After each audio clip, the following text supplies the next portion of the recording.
was light, there was the dark. Hey, who turned out the lights? Welcome to the dark room.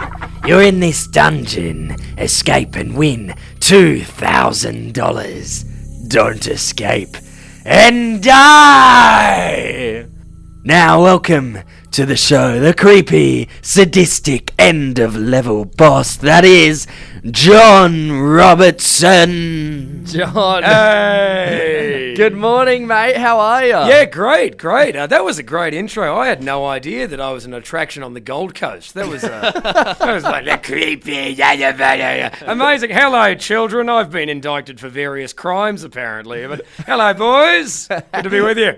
Hey, it's great to have you here. Great to have you here. I have to say, it adds a bit of a spooky spin to the name John Robertson. I would usually say it's not that creepy. No, indeed. Nice, like a nice guy, actually. No, thank you very much. Just for the listener, just so that there's some context, I'm currently being called creepy by two grown men wearing shorts, which is a hell of a thing. They're smuggling bananas. I'll tell you nothing. They are quite short shorts, I'll give you that. Well, I mean, they'd be long on a regular man, but nevertheless, yeah, good to be with you.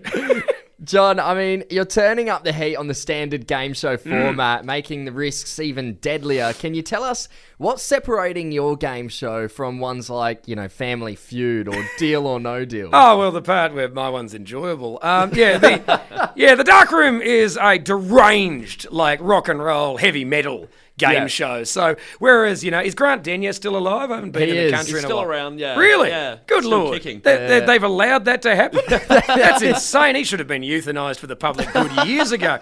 My God. It's just what happens when you shave a guinea pig and put it in a tie. The thing with the Dark Room is that, we've travelled around the world with this. Goes off at 10 p.m. at night over here. Whole rooms in darkness. 4 options appear on the screen behind me. I appear in a bunch of leather and spikes, turn to the crowd and go, "You are weak to find yourself in a dark room." People pick options off a screen, and if they win and survive, they get crap prizes. And I'll tell you something, the local op shops here are getting a lot of money out of me for the prizes, and if they fail, they die, which really thrills an audience. A lot of fun. We're having a really wild time in a tent, down in the garden. Good fun. Well, so do you have any tips on how to survive this show, this mayhem? Any tips and tricks for the audience? Oh, yeah, straight up. It's astonishing. See, somebody said to me the other day, they're like, is it just all like mapped out where people die, or do you have a button where you can just kill people when you want to? And I had to be like, Mr. Burns. Yeah, that's it. It's like, the dark room's got a real no jerks policy.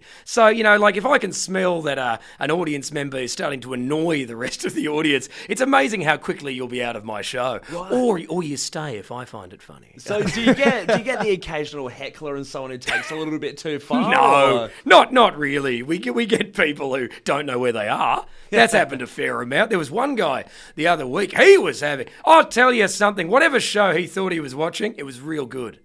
Never attacking it. No one's ever yelling, "This is crap." It's just people coming in, seeing a man covered with flashing lights and going, the thing that I ate before I came in here, it's starting to kick in.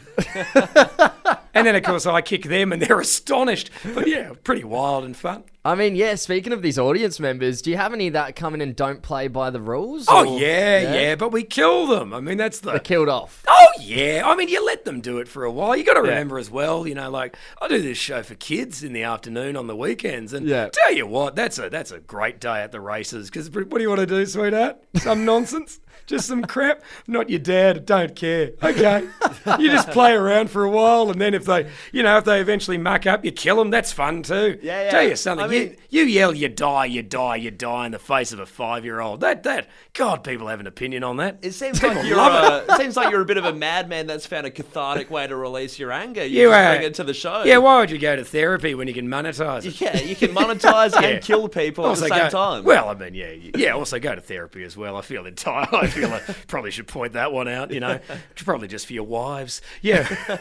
Hey, John, it's pretty obvious you're quite an eccentric character, and you play quite an eccentric character, right? With the voice and everything. Yeah. Got to ask, do you ever get like a sore throat or anything? Oh, yeah. Yeah, constantly. I'm a absolute bloody martyr. Just living through it. Oh, mate, by the time, because I went to drama school, I know how Yeah. to project, and then I get on stage and I completely bloody forget, and it's a lot of fun, because, when you're done, right, for me, the sign that the show was good, everyone cheers, everyone laughs, everyone has a really good time, and then 2 hours later in the artist bar, someone comes up to you and goes, how are you? Yeah, real good, man.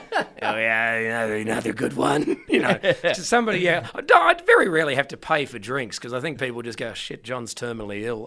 Here we go. Sorry, I probably should have checked if we could swear, but it is Australia, so that's not a swear word. It's we okay. should be all right. Yeah, Good bugger. Anyway, there we go.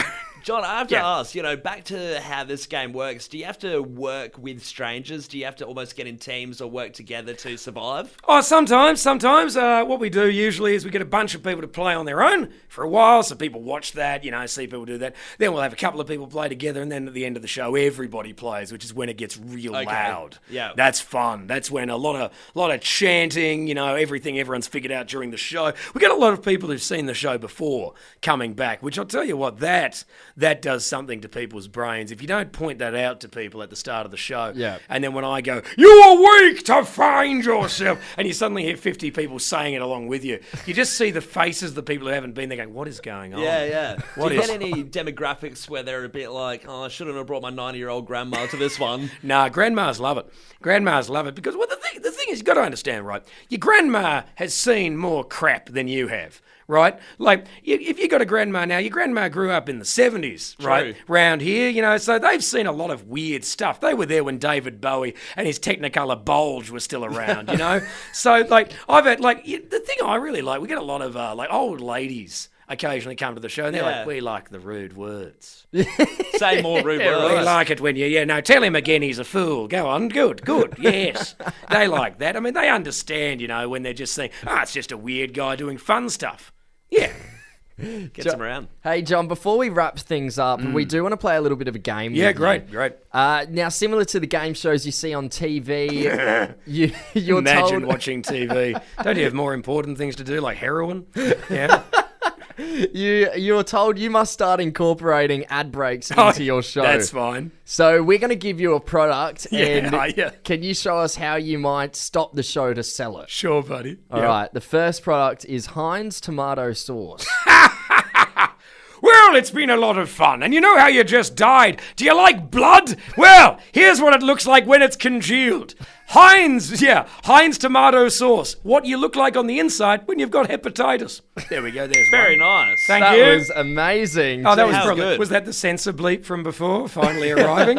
Yep. It's on delay. You're going to hear a lot more now. Yeah, it's actually being beamed in from Brisbane. Yeah. We've got Slight an time difference. Emergency call up right now. Yep. We got this one here. How would you advertise an Apple product of your choosing? Just any Apple product. Just any Apple Anyone. product at all. Could Yeah. be technology or from the grocery. Certainly. Hello. If you've ever looked for a fruit that was halfway comfortable to put in your anus, an apple. An apple. It used to be just for the laptop.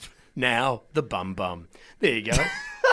Yeah, probably Once again, smashed it. Yeah, probably not during the kids' show. And don't smash it, mate. Don't clench when it goes in. What's wrong with you? We're trying to keep the doctor Keep it away. solid. Yeah, that's all. Yeah, you just want him when he looks down there to go, oh, thank you.